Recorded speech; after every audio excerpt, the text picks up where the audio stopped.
आमचे उमेदवार सर्व आहेत, लेडी मोरे आहेत, दामाजी मोरे आहेत. आता सगळ्यांची नावं घेत नाही, पण आपल्या कार्यकर्त्यांची आणि हितचिंतकांची जर नावं घेत बसलो तर ह्याच्यातच सभा संपेल इतकी नाव आहेत समोर. आज कृष्णेची निवडणूक ही अंतिम टप्प्यात आलेली आहे. शेवटचे थोडे दिवस राहिलेले. कृष्णेच्या निवडणुकीचं वैशिष्ट्य काय असं अनेक लोकांना बाहेर हा प्रश्न पडतो की ह्या कारखान्याच्या सारख्या निवडणुकी का होतात आणि सत्ता बदल हे अनेक वर्षामध्ये का पाहायला मिळाला आपल्याला. कारखाना तर चांगला चाललेला आहे, सभासदांना चांगला दर मिळालेला आहे, पण निवडणूक मात्र इथं होती. आता याचं उत्तर एवढं सोपं नाही आहे, कारण अनेक वर्षामध्ये पाठीमागं काय झालं याच्यामध्ये फारसा मी जात नाही. पण कारखान्याचा इतिहास थोडासा तुम्ही पाहिला तर सहकारामध्ये पहिले काही जे कारखाने झाले त्याच्यातला कृष्णा कारखाना आहे.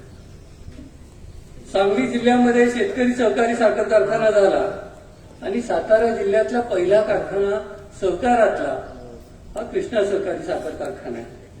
आणि याच्याबरोबरच पंचगंगेचा कारखाना झाला आणि विखे पाटलांचा कारखाना झाला. हे महाराष्ट्रातले सहकारी तत्वावर असणारे पहिले कारखाने आहेत. आणि हे कारखाने आज त्याचा विचार केला तर आज महाराष्ट्रामध्ये किती कारखाने आहेत? आज 200च्या वर कारखाने आहेत. हा सीझन घेणारे 190 कारखाने आहेत. आज कारखाना एखादा नवीन सुरू करायला पूर्वीसारखं तितकंसं अवघड नाही आहे. आज एकही जागा ज्या भागामध्ये ऊस आहे कारखान्यासाठी उपलब्ध नाही आहे. सगळ्या जागा जिथं जिथं उपलब्ध होतं तिथं साखर कारखाने झाले. आणि पूर्वीच्या ना आत्ताच्यात काय फरक असेल तर याच्यात थोडेसे साक्षीदार आपल्यामध्ये कोण असतील की ज्यांनी तो काळ 55 सालचा बघितलाय तर ते मान्य मदन झाला आहे. 55 साली पैसे गोळा करायचे, 8 लाख रुपये शेअर कॅपिटल गोळा करायचं होतं.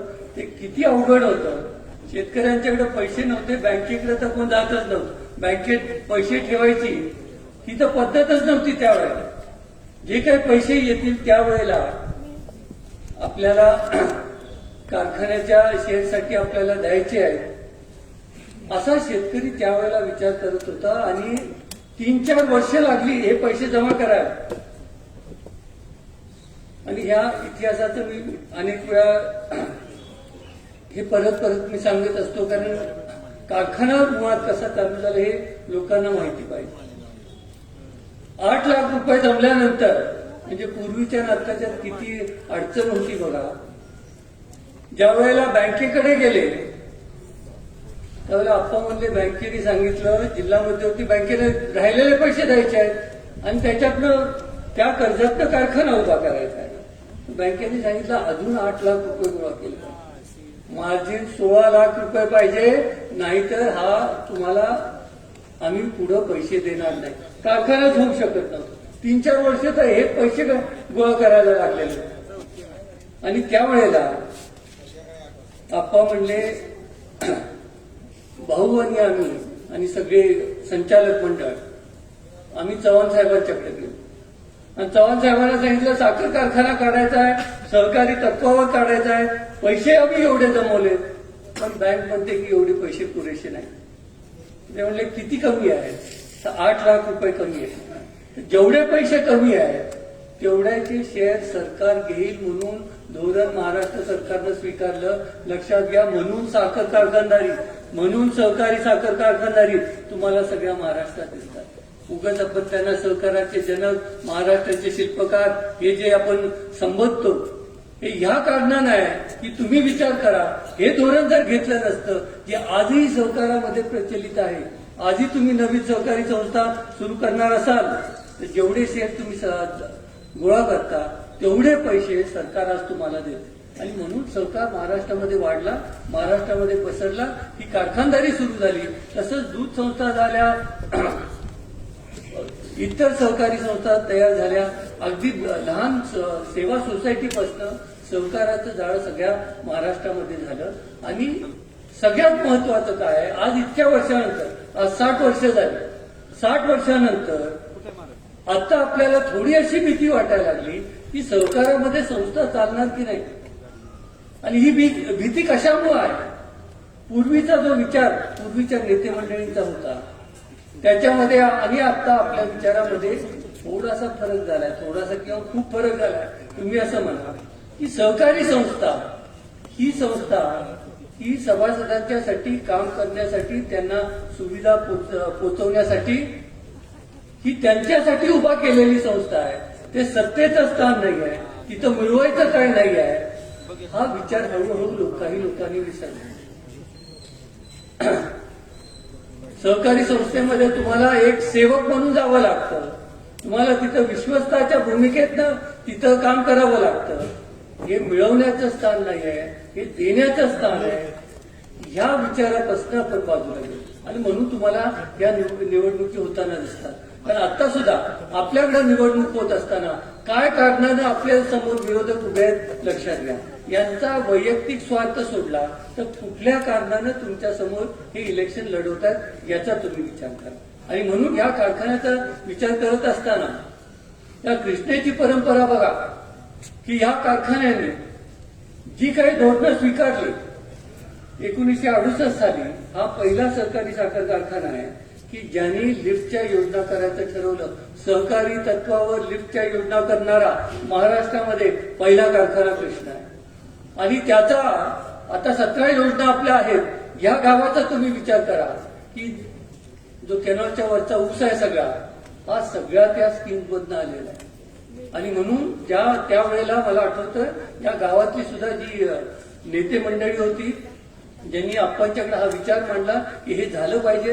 त्याच्यात कैलासवासी बाळासाहेब मोरे होते, कैलासवासी शामराव अण्णा होते, आमचे साहेबराव पवार होते. अशी काही मंडळी होती इथं की त्यांनी सांगितलं की लिफ्ट योजना इथं होणं गरजेचं आहे.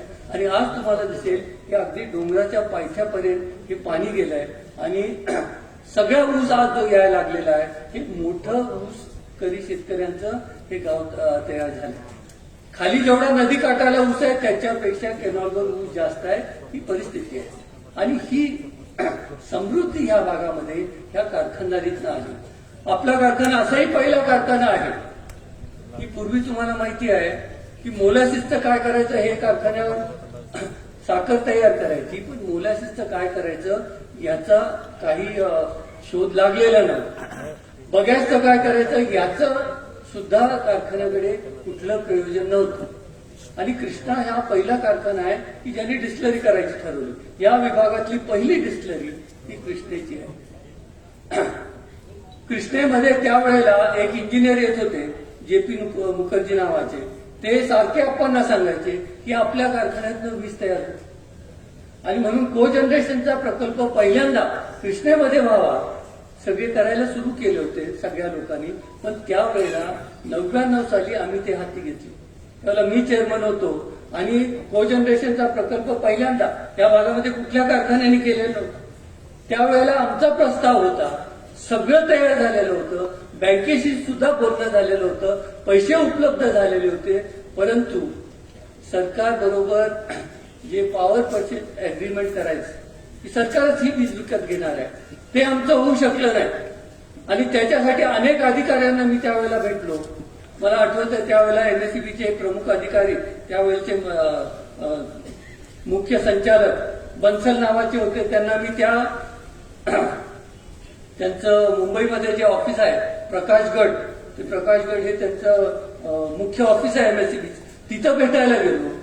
ते म्हणले की तुम्हाला हे आम्ही तुमच्याकडनं वीज, त्यावेळेला 3 रुपये मागत होतो आम्ही, 3 रुपयाने आम्ही वीज तुमच्याकडनं घेणार नाही. आम्ही तुम्हाला शेतीच्या पंपासाठी याच्यापेक्षा स्वस्त वीज देतोय, तुमच्याकडनं महाग कशाला घेऊ. आम्ही म्हटलं सरकारचं धोरण आहे शेतकऱ्यांना पुढं न्यायचं, हा समृद्धी आणायची, याच्यासाठी शेतीमालाला सगळ्या तऱ्हेनं मदत करायची. हे जगामध्ये सगळे सरकार करतात, तुम्ही केलं पाहिजे. पण त्यावेळेला आम्ही पटवू शकलो नाही आणि म्हणून को जनरेशनचा प्रकल्प 3-4 वर्ष तो पुढे ढकलला गेला आणि पुन्हा काय झालं मी सांगत नाही. आता तो नंतर करताना चुकीचा केला. आता ते सोडून द्या. आता मध्ये 20-25 वर्ष गेली. आता ही दुरुस्ती करावी लागणार आहे परत. पुढचा आता प्रवास कसा आहे कारखान्याचा? आज कारखान्याच्या इलेक्शनमध्ये त्याच्याबद्दल काहीच बोललं जात नाही. आता ठीक आहे, गटावर सभासदांना साखर द्यायची आहे, याच्यापेक्षा अजून सभासदांच्यासाठी काय करणार हे फारसे मुद्दे इथं मला विरोधकांकडनं उपस्थित दिसत नाही की कारखान्याची पुढे वाटचाल कशी होणार आहे. आज कारखान्याची परिस्थिती काय आहे, साखर धंद्याची परिस्थिती काय आहे, तर आज असं आहे की आपल्या देशामध्ये आता 190 कारखाने साखर तयार करतात. ह्याच्यावरनं विचार करा, 1 लाख टनापेक्षा जास्त साखर आपल्या राज्यामध्ये तयार झाली. तेवढीच साखर उत्तर प्रदेशमध्ये तयार झाली.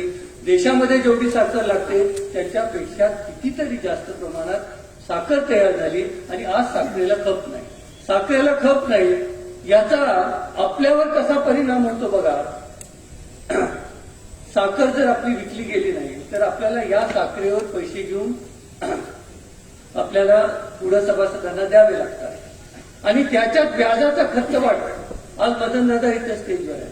मदनदादांना मी सारखं विचारतो की तुम्ही चेअरमन असताना हा प्रश्न नव्हता त्यांच्याकडे. दादाची फारच चांगली कारकीर्द गेली. सगळे जे प्रश्न आहेत आम्ही येतो त्यावेळेला हे नवीन नवीन प्रश्न उपस्थित राहतात. तर त्यावेळेला व्याजाचे किती पैसे तुम्हाला लागत होते? प्रति टनाला व्याजाचा त्यांना कधीही 100 रुपयाच्या वर खर्च आला नाही. त्याच्यापेक्षा कमीच, मला आता माहिती नाही, पण 60-70 रुपये माझ्या माहितीनं व्याजाचा प्रति टन खर्च येत होता. आज आम्ही फायनान्स मॅनेजरला दरवर्षी विचारत असतो. हे वर्ष तर सगळ्यात वाईट वर्ष आहे, कारण आजही आमच्याकडे 15 लाख क्विंटल साखर शिल्लक आहे. म्हणलं आपल्याला किती खर्च येतो? तर आज आपल्याला, तुम्हाला आश्चर्य वाटेल, प्रति टन व्याजाचा खर्च 442 रुपये आहे. प्रति टन 442 रुपये हा व्याजाचा खर्च आहे. मग तुम्ही विचार करा, जर साखर वेळेत विकली गेली असती तर आमच्याकडे अजून 300-400 रुपये उपलब्ध झाले असते. आणि अशा परिस्थितीत सुद्धा, या कठीण परिस्थितीत सुद्धा अतुलनी जे सांगितलं ते लक्षात घ्या. आज आपण 200चं बिल दिलेलं आहे. पुढचं तुम्ही जर मागितलं तर लगेच पुढचं बिल सुद्धा देण्याची कारखान्याची तयारी आहे. इतकी कठीण परिस्थितीमध्ये सुद्धा सगळे कारखाने असताना आज 190 कारखान्यामध्ये 150 कारखान्यांना FRP देता आलेली नाही. एवढी कठीण परिस्थिती आहे. ज्या 40 कारखान्यांनी दिली FRP, लक्षात घ्या त्यांची FRP 2400-2500 रुपये. पण इतर कारखान्यांना इतकी अडचण आहे की अजूनही देता आलेली नाही. पण आपल्या कारखान्याची आजची आर्थिक परिस्थिती अशी आहे की सगळे पैसे आम्ही तुम्हाला देऊ शकतो. इतक्या चांगल्या आर्थिक परिस्थितीमध्ये आज हा कारखाना आहे. आणि तो 6 वर्षापूर्वी अतुलनी सगळं तुम्हाला सांगितलं की अगदी परत थोडक्यामध्ये मी सांगतो, पगार द्यायला पैसे नाहीत, तोडणी वाहतूकदाराला द्यायला पैसे नाहीत, व्यापाऱ्याला द्यायला पैसे नाहीत. एवढंच नव्हे तर 2 आम्हाला पत्र आलेली होती. एक पत्र महाराष्ट्र सरकारचं होतं की डिस्टिलरी तुमची बंद करण्यात येत आहे, आदेश महाराष्ट्र सरकारचा. का तर तुम्ही जे प्रदूषणासाठी जे उपाययोजना करायला पाहिजे होते त्या केल्या नाहीत. डिस्टिलरी बंदचा आदेश होता. राहुरी विद्यापीठाचा पत्र होतं की तुमचं ऍग्रिकल्चर कॉलेज बंद करण्यात येत आहे. अशा परिस्थितीत कारखाना घेतला, लक्षात घ्या. आजची सुधारणा तुम्हाला दिसतंय की गेल्या 6 वर्षामध्ये सातत्यानं तुम्ही जर ऍव्हरेज काढलं गेल्या 5 वर्षाचं तर आपण 3000च्या वर, 3020 हे ऍव्हरेज पडतंय. तर 3000च्या जवळपास नाही, 3000 पेक्षा जास्त. आणि त्याच्यात साखरेचे पैसे तुम्ही मिळवा की आपण चांगल्या पद्धतीनं ह्या काळामध्ये सदा सातत्यानं लोकांना चांगले पैसे देऊ शकतो. आता पुढे काय होणार आहे? पुढे काय होणार आहे तेही सांगतो तुम्हाला. पुढे FRP वाढणार आहे, पैसे हे वाढत जाणार आहे. FRP काही कमी होत नाही, ती चढती राहणार आहे. आणि त्या चढत्या FRP साठी आपली तयारी पाहिजे. सगळ्यांच्या पुढे एक पाऊल राहायची तयारी पाहिजे. ते कृष्णेमध्ये आपण करतो. आणि त्याच्यासाठी आल्या पहिल्यांदा तुम्ही थोडासा उल्लेख त्याचा केला की इथेनॉलचा कारखाना केला, 60,000 लिटरचा केला. तो या सीझनला 80,000 लिटर झाला. येत्या सीझनला 1 लाख लिटरचा होणार. आता काय नियोजन आहे? 1 लाख लिटर दररोज इथेनॉल तयार होईल अशी आज कारखान्यामध्ये व्यवस्था केलेली आहे. आणि तेवढंच नाही तर रसापासून थेट इथेनॉल करायची सुद्धा सगळीच यंत्रसामुग्री आपण बसवलेली आहे. म्हणजे ह्या वर्षी आम्ही 1,20,000 जवळजवळ लिटर हे इथेनॉल तयार केले. 1,20,00,000 लिटर आपण इथेनॉल यावर्षी तयार केलंय. पुढच्या वर्षी आम्ही असा विचार करतोय की 2 कोटी लिटरच्या वर इथेनॉल आपल्या कारखान्यात तयार होईल, अशी सगळी व्यवस्था आपल्याला झालेली आहे. आणि इथेनॉल एवढ्यासाठी तयार करायचं की साखर विकली जात नाही आणि इथेनॉलला मिळणारे पैसे हे साखरेपेक्षा जास्त आहे. आणि म्हणून 10 वर्षांनी मी सगळ्यांना सांगतो, असा पण तुम्ही विचार करा की हा आपला कारखाना आहे, हा काय तयार करतो. आणि म्हणून मी उदाहरणासाठी जे आखातीतले देश आहेत, जे तेल तयार करतात, ज्यांच्याकडे तेलाच्या विहिरी आहेत, त्यांचा तेलाचा साठा एक दिवस संपणार. आज जगामध्ये असं बोललं जातं की 50 वर्षापेक्षा जास्त त्यांचे तेलाचे साठे राहणार नाही. आणि पर्यायी त्यांना इंधन सगळ्या जगामध्ये शोधावं लागणार आहे. आणि ते पर्यायी इंधन हे आमच्याकडे उपलब्ध आहे, इथेनॉलच्या रूपानं आमच्याकडे उपलब्ध आहे. आणि हे आमचं इंधन, त्यांचा साठा जसा संपतो तसं आमचं इंधन कधी संपणार नाही. 100 वर्ष आम्ही ऊस लावतोय, अजून पुढची 1000 वर्ष ऊस लावू. जमिनीत येणारं पीक आहे. आणि म्हणून ऊसाकडे बघताना लक्षात घ्या, मी काय म्हणतो लक्षात घ्या, 10 वर्षानंतर या देशामध्ये सुद्धा 80% आयात केलं जातं. तेल, आपल्याकडे तेल नाही आहे. आणि तेलाच्या विहिरी सगळा प्रयोग करून बघितला, समुद्रात विहिरी काढून बघितल्या, तरीही 20% जास्त आपल्या देशामध्ये आपण तेल तयार करू शकत नाही. आणि अशा परिस्थितीमध्ये ऊसाकडे बघताना लक्षात घ्या, लोक असं विचार करणार आहेत की ऊस शेती जी आहे, ऊस करणारा शेतकरी आणि त्याची शेती आहे, ही राष्ट्रीय संपत्ती आहे. लक्षात घ्या, आपल्यापुरता विचार करू नका की राष्ट्रीय संपत्ती म्हणून संबोधले जाणार आहे. ज्या देशामध्ये समृद्धी आली, त्या आखातीतल्या देशामध्ये ही तेलच आली, आणि त्याला पर्याय आम्ही आमच्या शेतात तयार करू शकतो. इतकं चांगलं भवितव्य या साखर कारखानदारीला आहे. आणि म्हणून 10-15 वर्षांना तुम्ही पहिल्यांदा असंही म्हणाल की आमच्या ऊसापासून तुम्ही काय तयार करता, तर तुम्ही म्हणाल आम्ही पेट्रोल तयार करतो आणि त्याच्याबरोबर आम्ही साखरही करतो आणि वीजही करतो. पण पहिल्यांदा एखाद्या वेळेस तुम्ही म्हणाल आम्ही पेट्रोल तयार करतो. आणि त्याच्यामुळे तुम्हाला माहिती आहे, इंधन हे सातत्यानं लागणारी गोष्ट आहे. आज सगळ्यांना मी सांगतो की साखर तुम्ही थोडीशी कमी खाता, पण गाडीमध्ये पेट्रोल तुम्ही भरता. 100 रुपये झाले तरी गाडीमध्ये तुम्ही पेट्रोल भरताय. त्याच्यामुळे ह्याला भवितव्य निरंतर राहणार. आणि त्याचा प्रयत्न हा विचार करू की ज्या देशामध्ये हे केलं जातं, ब्राझीलमध्ये सगळ्यात मोठा साखर तयार करणारा देश आहे, त्याच्यात निम्मी साखर आणि निम्म इथेनॉल तयार केलं जातं. आता एवढं 1 कोटी लिटर आपलं इथेनॉल तयार झालं तरी आम्ही फक्त 8% ते 10% साखर कमी करू शकलो. 14 लाख पोत्यातली 1 लाख पोती फक्त साखर कमी झाली. एवढं केल्यानंतर 50% आपल्याला कमी करायचं आहे, लक्षात घ्या. आणि त्याच्यानंतर तुम्हाला असं दिसेल की हे साखर कारखानदारी आहे, याचा पूर्ण चेहरा तुम्हाला बदललेला दिसेल. साखर कारखाना एवढीच मोठी तुम्हाला डिस्टिलरी यंत्रणा दिसणार आहे, त्याच्यापेक्षा एखादं मोठी दिसणार आहे. आणि ही वाटचाल पुढं कारखानदारीची राहणार आहे. आता हे सगळं होत असताना थोडंसं जे पूर्वीच्या संचालक मंडळामध्ये झालं त्याचा समाचार तुम्हाला घेतला पाहिजे, कारण तुम्हाला कळलं तर पाहिजे. आता तोडणी वाहतुकीचं यांनी सांगितलेलंच आहे, काय प्रश्न झाला, किती पैसे आपल्याला घ्यावे लागले. आजच्या घडीला त्याची काय स्टेटस आहे सांगा. आजच्या घडीला गुन्हा दाखल झालेला आहे, संचालक मंडळावर गुन्हा दाखल झालेला, केस चालू आहे. आणि पैसे जे आहेत हे व्याजासह, आता व्याज किती झाले आम्हाला माहित नाही, पण माझ्या माहितीनं आता हे 60 कोटी 80-90 कोटीवर गेले असतील. हे बँक ऑफ इंडियाचे पैसे थक आहेत. कोण भरणार आहे पैसे सांगा. आज हे पैसे थक आहेत. आणि म्हणून ज्या लोकांनी पैसे काढलेले नाहीत, जे लोक बँकेकडे गेले नाहीत, त्यांच्या नावावर हे पैसे पडलेले आहेत.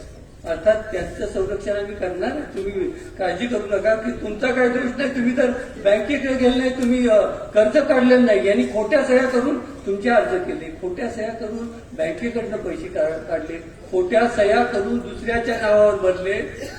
आणि आज बँक ऑफ इंडिया तुम्हाला पैसे मागते. मग तुम्ही घेतलेले नाहीत, तुम्ही काही काळजी करू नका, हे तुमच्यावर येणार नाही. कुणाला तर भरायला लागतील ना ते पैसे. काय बँक ऑफ इंडिया म्हणणार आहे जाऊ दे, 100 कोटी उद्या झाले, हे पैसे कोण भरणार आहे सांगा. याचं उत्तर आहे का. आणि हे पैसे याला संचालक मंडळ पूर्वीचं आहे, हेच जबाबदाऱ्या लक्षात घ्या. आणि म्हणून तुम्ही जर बारकाईनं बघा, यावेळेला संस्थापक पॅनलचं पॅनल होताना जुन्याच लोकांनी भाग घेतलाय. नवीन लोकांना भीती आहे परत काय झालं तर हे केवढ्याला पडेल आपल्याला. सहजासहजी उमेदवार मिळणं सोपं नव्हतं यावेळेला. आणि जे गुंतलेले आहेत ते म्हणले आत्ताही गुंतलेले आहे, नंतरही याच्यातनं काहीतरी मार्ग निघेल म्हणून आपल्याला सत्तेत जायचं आहे. ही खरी गोष्ट आहे की नाही, आणि ही खरी गोष्ट. आणि तसंच आमचे बंधुराज आहेत, ते महत्वाकांक्षी आहेत, एकदा चेअरमन राहिलेले आहेत, आता त्यांची अपेक्षा राहणारच आहे. पण त्यांचं तुम्ही बघितलं, त्यांची कारकिर्दही बघितली. आजच्या घडीला सुद्धा अनेक प्रश्न त्यांच्या समोर आहेत, ते सोडवायला लागणार. पतसंस्थेचे पैसे तुम्ही सहकारी संस्थेमध्ये जर पैसे बुडले असले तर त्या लोकांना तुम्ही आज सांगायची तुमची तयारी नाही आहे. आज तुम्ही सांगायला पाहिजे काही झालं तर मी याला जबाबदार आहे, मी मार्गदर्शक आहे, मी चेअरमन होतो, एकाचाही पैसा मी बुडू देणार नाही, सगळ्यांचे पैसे परत मिळतील. सांगितले का संस्थेच्या लोकांना? सांगितलंय का? मग काय सांगतायत? मग सांगतायत का? हे नाही सांगतायत तर सांगतायत काय? सांगतायत हे तुम्हाला सांगतो. मी सांगितलं होतं का पैसे ठेवायला पतसंस्थेत? हे जर तुम्ही तिथं मार्गदर्शक म्हणून, तिथं जबाबदार व्यक्ती म्हणून घेणार असला तर मग तुम्ही विचार करा की काय पुढं भवितव्य राहणार आहे. आणि यांच्या हातात तुम्हाला ही अशा संस्था द्यायच्या आहेत का? आज आमची मोठी महत्वाकांक्षा नाही. मी सगळ्यांना सांगतो, 12 वर्ष चेअरमन राहिलोय. आप्पांच्या नंतर सगळ्यात जास्त वेळ चेअरमन मी राहिलेलो आहे. आता पुढं काही इच्छा नव्हती, पण ही आता जबाबदारी आता कोण घ्यायला नाही म्हणताना माझ्याकडे आलेली. मागच्या वेळेला सुद्धा भाग घ्यायला उशिरा आलो, तयार नव्हतो. कारण याच्यामध्ये सारखी उलथापालथ व्हायला लागली तर आपल्याला एक तर चांगलं काम करता येत नाही, आणि परत आपल्या आयुष्यातला बराचसा वेळ ह्याच्यामध्ये जातो असा मी विचार करत होतो. पण आज अशा आपण मोडावर आलेलो आहे की ही कारखानदारी हजारो लोकांचे याच्यात संसार गुंतलेले आहेत, हजारो कामगारांचे संसार गुंतलेले आहेत, हजारो वाहतूकदारांचे संसार गुंतलेले आहेत. वाहतुकीचा धंदा पहिल्यांदा सभासदाच्या मालकीचा करायचा हे आप्पांनी केलं. लक्षात घ्या, आपला पहिला कारखाना होता, ट्रॅक्टर दिले वाहतुकीला. आठवत आहे का तुम्हाला? बघा. आणि ही जी सगळी व्यवस्था इथं तयार झालेली आहे ही सुरक्षित राहिली पाहिजे, चांगली चालली पाहिजे. हे ह्या इलेक्शनचा हे मूळ हा मुद्दा आहे. आणि आज आमच्या पुढे काही समस्या आहेत, काही प्रश्न आहेत लोकांचे, तेही तुम्हाला सांगतो. दुसरी आपल्या पुढं मोठी समस्या आहे, ती सोडवणार आहे. ती समस्या काय आहे? तर ती समस्या असं प्रत्येक शेतकऱ्याला वाटतं की माझा ऊस कारखाना चालल्यावर लगेच महिन्याभरात माझा ऊस गेला पाहिजे, माझा आठसाली लागण आहे. आठसाली लागण कृष्णेमध्ये किती आहे तुम्हाला माहिती आहे? 70% लागण ही कृष्णेची आठसाली लागण आहे. म्हणजे 100 दिवस आम्ही कारखाना चालवला तर 70 दिवस आम्ही आठसाली चालवतो. आता हा प्रश्न कसा सोडवायचा? हे लगेच सोडवता येत नाही. म्हणून आम्ही विचार केलाय की थोडासा विस्तार करायचा, कारखाना लवकर चालू करायचा, आणि आपल्याला काही झालं तर आपल्याला आठसाली जरी ऊस लागलेला असला तर तो वेळेत गेला पाहिजे. हे नियोजन आता आपण केलेलं आहे. आणि म्हणून तुम्ही कशाची काळजी करू नका. सगळ्यावर आपल्याला उपाय आणि उत्तर हे तयार करायला. तोडणी वाहतूकदार आपल्याला जमवतात, शेवटी हे पैसे मागायला लागतात. कुठल्या कारखान्यात मागत नाही सांगा? सगळ्या कारखान्यात कुठेही जावा हे पैसे मागतात. पण कृष्णा कारखाना पहिला कारखाना आहे. त्यांनी सांगितले जर पैसे मागितले, एक साधा अर्ज करा आमच्याकडं की ह्याला मी पैसे दिले, दुसऱ्या दिवशी पैसे परत. दुसऱ्या दिवशी लक्षात घ्या त्यांच्या नावे टाकणार आणि तुम्हाला पैसे परत देणार. आणि असे अर्ज पहिल्यांदा आपल्याकडे आले या वर्षी. ज्यांनी ज्यांनी अर्ज केला सगळ्यांना पैसे परत दिले. अजून त्यांच्याकडनं वसूल करायचे आहेत, पण तुम्हाला पैसे परत दिले. आणि हे आपल्याला करायला पाहिजे ना. तोडणी वाहतूकदाराची आता तुम्ही फार लाड करून उपयोग नाही ह्या तोडणीवाल्यांचं. कारण आता ह्या सगळ्या कारखान्यात तुम्हाला माहित आहे अनेक कारखान्यामध्ये यंत्रणा आली नाही. सगळ्यांना यंत्रणा कमी पडली, कृष्णेला कमी पडलेली नाही. इथं धंदा चांगला होतो, त्यांना आपलं ऐकावंच लागेल. त्यांना सुद्धा शासन कसं करायचं, शिस्त कशी आणायची, ही शिस्त आहे. ही शिस्त आणावी लागेल आपल्याला. सगळ्या बाबतीत शिस्त आणतो तशी इथंही शिस्त आणावी लागेल. आणि कुठल्याही सभासदाला त्रास होणार नाही असं नियोजन आता आपण केलेलं आहे. त्याच्यासाठी आम्ही एक फोन नंबर दिला. आता अलीकडचं काय तुम्हाला माहित असेल, त्याला हेल्पलाईन म्हणतात. की तुम्हाला जर अडचण आली, तोडणी वाहतुकीच्या बाबतीत कुठलीही अडचण आली तर ह्या फोन नंबरवर तुम्ही एक फोन करायचा. आणि आम्हाला सांगायचं अशी अशी अडचण आहे, ती सोडवण्याची जबाबदारी आता ह्या नवीन संचालक मंडळाची आहे आणि तिथल्या तिथं त्याच दिवशी ती सोडवली जाईल असं नवीन नियोजन आपल्याला करायचं आहे. सगळ्यांना न्याय देता आला पाहिजे. अगदी लहान शेतकरी असेल, मोठा असेल, सगळ्यांना समान न्याय देता आला पाहिजे. हे आपल्याला नियोजन करणार आहे आणि हे केलंच पाहिजे. आपल्याला ह्या पद्धतीनं पुढे आपल्याला चालायचं आहे. आता जास्त आपला वेळ घेत नाही. अतुलनी सांगितलेलंच आहे. आता गटावर साखर देणार होते, आता अतुलनी घरपोच करून टाकली साखर. ठीक आहे, घरपोच करून टाकली. काय त्याच्यामध्ये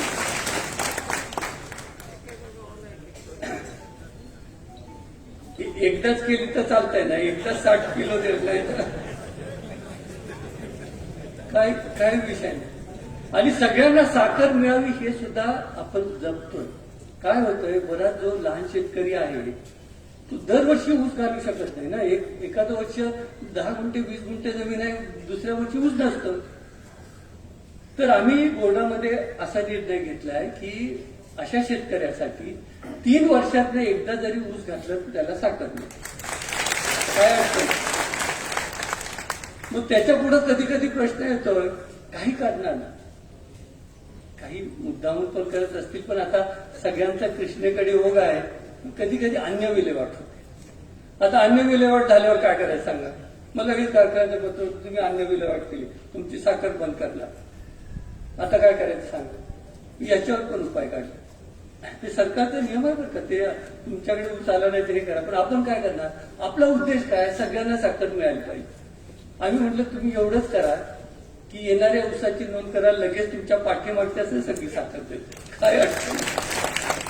उद्देश काय आहे, जो आमचा सभासद आहे त्याला साखर मिळाली पाहिजे, त्या उद्देशानं केलं. त्याच्या 100 अडचणी असतात. आपल्याला माहिती आहे की असा सुद्धा कायदा वापरून उपयोग नाही. कायदा हा त्याच्यासाठी वापरायचा आणि अशा पद्धतीनं आपल्याला इथून पुढच्या काळामध्ये नियोजन करायचं आहे, कारभार करायचा आहे. अतिशय चांगलं सहकार्य आम्हाला संचालक मंडळाचं मिळालं ह्या वेळेला आणि सगळ्यांना असंही वाटत होतं की या आमच्या संचालक मंडळामध्ये 6 विरोधक आहेत. विरोधक संचालक मंडळ घेऊन कुठला कारखाना तुम्ही ऐकले का कामकाज करताना. हे सुद्धा कृष्णेचं पहिलंच उदाहरण असेल. आणि सगळं म्हणले हे कारखाना चालू शकणार नाही. आता कसं विरोधक घेऊन तुम्ही काम करणार. प्रत्येक गोष्टीमध्ये तिथं आडवं लावलं तर काय करणार तुम्ही, कसे निर्णय घेणार. 6 वर्षामध्ये कुणी काही आडवं लावलं नाही, कुणाला तोंडच उघडायची संधीच दिली नाही आम्ही. आणि कारभारात चांगला केला ना, पारदर्शकांनी चांगला कारभार केला. ही गोष्ट चुकीची करताय असं म्हणायला संधी सुद्धा दिली नाही. आणि त्याच्यामुळे आता दुसरी एक गोष्ट आहे, आता अतुल त्याच्यावर उपाय काढेल. आता आपल्याकडे गर्दी राहणारच ना. आता ह्या इलेक्शनमध्ये तर जास्तच गर्दी झालेली आहे. सगळे आता इच्छुक अनेक असणार आहे. सगळ्यांना काय तुम्हाला माहिती आहे की पूर्वी दादांच्या वेळेला सुद्धा 25 संचालक होते. आता 4 कमी झाले, आता 21च आहेत. 21 मध्ये 3 रिझर्वेशन आणि 2 स्त्रिया राहिले, किती 16 राहिले. त्याच्यामुळे एवढी 123 गावं कुठं कुठं बसवणार सांगा संचालक. पण मी सगळ्यांना काय सांगितलं, एक लक्षात घ्या की हे आज जी परिस्थिती झाली आहे, आज जी कारखानदारी वाढली आहे, अशी कारखानदारी आपण नवीन पण तयार करू शकतो, नवीन पण वाढवू शकतो. आणि ज्यावेळेला आपण असं करू त्यावेळेला आपण सगळ्यांना संधी देऊ. अनेक लोकांना मी सांगितलं की आज राजाराम बापूचे जसे 4-5 युनिट झालेले आहेत, तशी कृष्णेचा आमचा संघर्ष नसता तर झाले नसते का, झाले असते. आणि अनेक जे इच्छुक आहेत त्यांचं म्हणलं तुम्ही संधी गमावली म्हणलं. अनेक जण तुम्ही संचालक झाला असता, तुमच्यातले काही चेअरमन पण झाले असते, गेली म्हटलं संधी. तुम्ही इथं सत्तेमध्ये असा बदल करत राहिला तर आज आपण काय याच्यावर आलो सांगा. मग याच्यातला विषय एकच की ज्यावेळेला तुम्ही एकत्रित काम करता, तुम्ही नवीन उद्योग आणू शकता, नवीन शेतीवर आधारित अनेक संस्था तयार करू शकता. ते नियोजन आपल्याला इथून पुढच्या काळामध्ये करायचं आहे. आणि नवीन एक टीम तयार करायची आहे, नवीन कार्यकर्त्यांची टीम तयार करायची आहे की हे चांगलं चाललेलं काम त्यांनी पुढे न्यायचं आहे. कारण आज ना उद्या ही जबाबदारी त्यांना स्वीकारावी लागणार आहे. आता मी आपला जास्त वेळ घेत नाही, अजून मदनदादा बोलणार आहे. मोठ्या संख्येनं आपण उपस्थित झालात. एवढी मोठी सभा पुन्हा घेता येणार नाहीये, पण मला असं वाटत नाही की सभेची गरज आहे. तसा सभासद फार हुशार असतो, सगळं माहिती असतं. आपले सभासद कसे आहेत तुम्हाला माहिती आहे. सगळे 60-65 वयोगटातलेच आपले जास्त सभासद आहे. 100 आपण म्हणतो ना 50 पावसाळे बघितलेत असे आपले सभासद आहे. सगळं माहित आहे, सगळं कळतंय. आता इलेक्शन मध्ये आता कोण काय म्हणतंय, कोण काय करतंय हे आपण ऐकायचं आहे. फक्त शेवटचा टप्पा आला की आता चिखलफेक करायची, खोटं बोलायचं, याच्याशिवाय दुसरा उपायच नाही. कारण बोट दाखवायला जागा नाही. आपला जास्त वेळ घेत नाही. आपण सहकार पॅनलच्या बाजूने राहाल तर बशीवर आपल्याला शिक्का मारायचा आहे. सहकार पॅनलला निवडून द्यायचा आहे. आपण सहकार्य कराल ही अपेक्षा व्यक्त करतो. माझे 2 शब्द संपवतो. जय हिंद, जय महाराष्ट्र.